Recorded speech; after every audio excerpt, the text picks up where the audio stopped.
안녕하세요.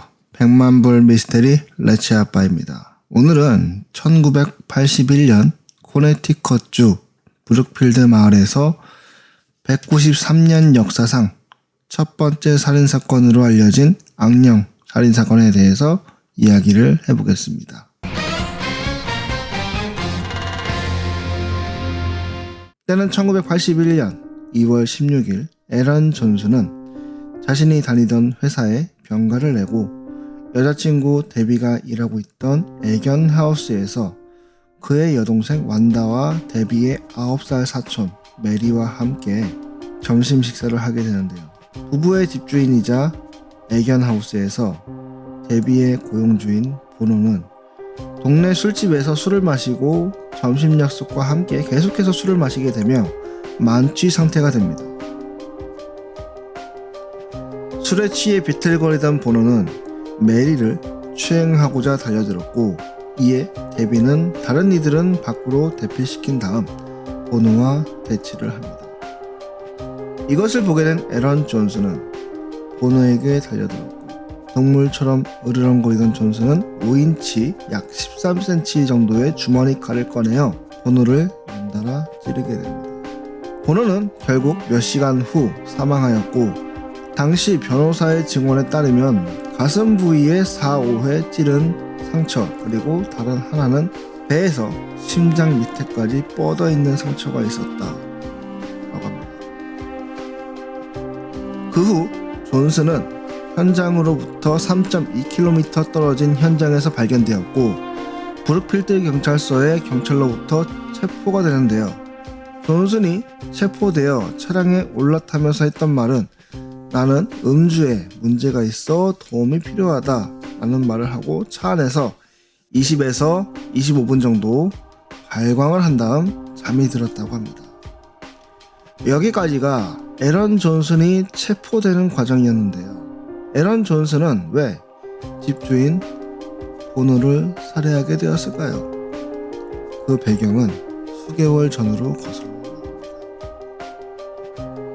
그리첼 부부가 데이비드와 함께 거주할 집을 청소하기 위해 방문하면서 데이비드의 상태가 조금씩 이상해졌다고 합니다.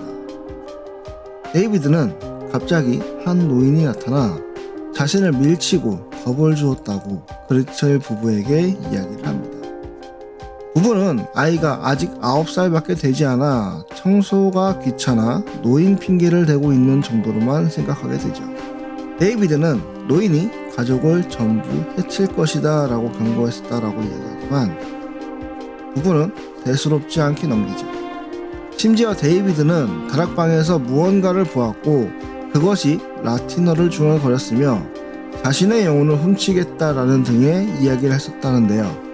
하지만 문제는 그것을 본 유일한 인물은 어린 데이비드. 이후 조금씩 이상 행동을 보이면서 전신타복과 찰가상을 입는 데이비드를 보며 가톨릭 신부를 집으로 초빙하여 집을 축복하게 되는데요. 그렇다고 해서 상황이 나아지지는 않았고 집 자체가 문제라고 생각한 그리첼 부부는 더 이상 집을 임대하지 않을 것이라 결론짓고 이사할 준비를 합니다. 하지만 이사 준비를 하는 과정에서 데이비드의 상태가 점점 악화되자 심령 전문가 워렌 부부에게 도움을 청하게 되죠. 이때의 상황을 로레인이 피플 매거진에서 인터뷰를 하게 되었는데요. 당시의 상황을 묘사하며 이렇습니다. 에드가 그 소년을 인터뷰하는 동안 나는 그 옆에서 안개가 자욱한 검은 형체를 보았습니다.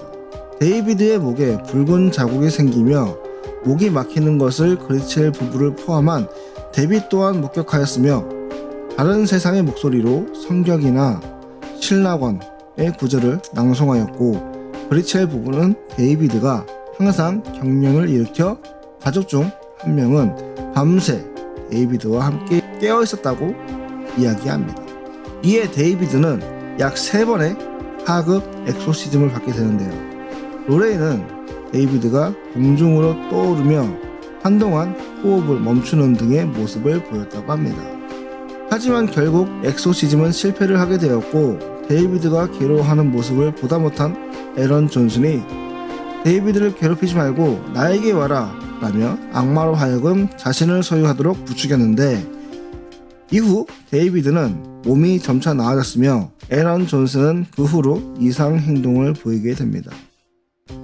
하지만 처음부터 이상 행동을 보였던 것은 아니고, 데이비드의 상황이 악화된 것을 보자 약혼자였던 데비에게 이사를 하자고 권유하였고, 새로 거주하게 된 앨런 보노로부터 강아지 미용사로 고용되게 되죠.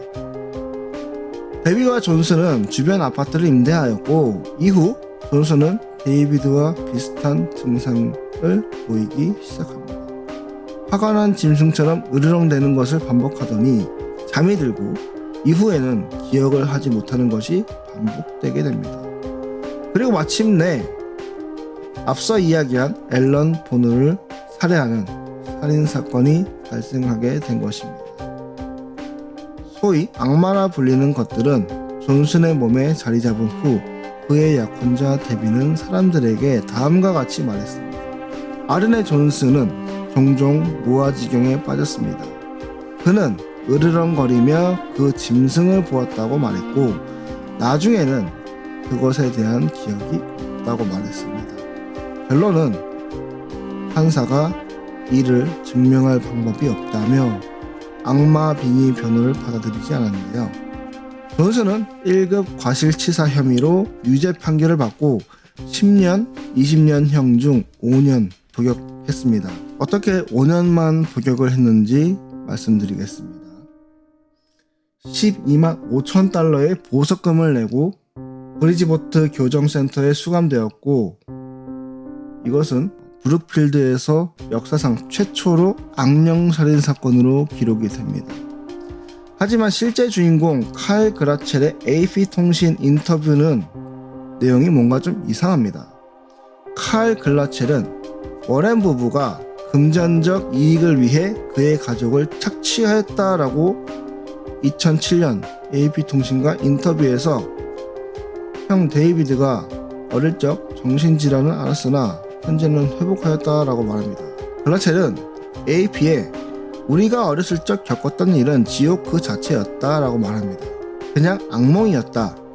나는 그 일을 다시 겪지 않을 것이다. 내 동생도 마찬가지다 라고 말합니다. 이 사건은 1983년 NBC TV 영화 악마 살인 사건으로 만들어졌으며 제럴드 브리틀이 쓴 책 코네티컷의 악마의 주제가 되기도 합니다. 칼 그라첼은 2006년 책이 재발행되었을 때 브리틀과 워렌 부부를 고소하지만 소송은 기각되었고요. 브리틀은 소송 때문에 그 책이 절판되었다라고 말합니다. 재판 결과를 보면 유죄 판결은 당연하다라고 저는 생각을 하는데요. 조울증으로 인해 자신의 딸을 살해한 엄마나 심신미약을 주장하는 음주운전자나 살인범이나 앞서 이야기한 악마, 악령, 즉 실체가 확인되지 않는 존재를 주장하여 그것이 재판 결과에 상당한 영향을 미친다면 아마 조울증이나 심신미약을 평소 주장하던 범죄자들에게는 면죄부 같은 카드가 쥐어지는 것이 될 테니까요. 결국 존슨은 5년형을 살고 나왔지만 사람이 사람을 살해하는 것에 있어서는 절대 용서를 해서도 안 되며 용서를 받아서도 안 될 것입니다. 그러나 우리 주변에 미스테리한 일은 끊임없이 발생하고 있죠. 사실 저는 귀신이나 악령이나 이러한 것들에 대해서는 크게 신뢰를 하지는 않습니다.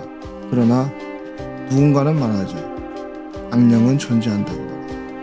백만불 미스테리 레치 아빠였습니다.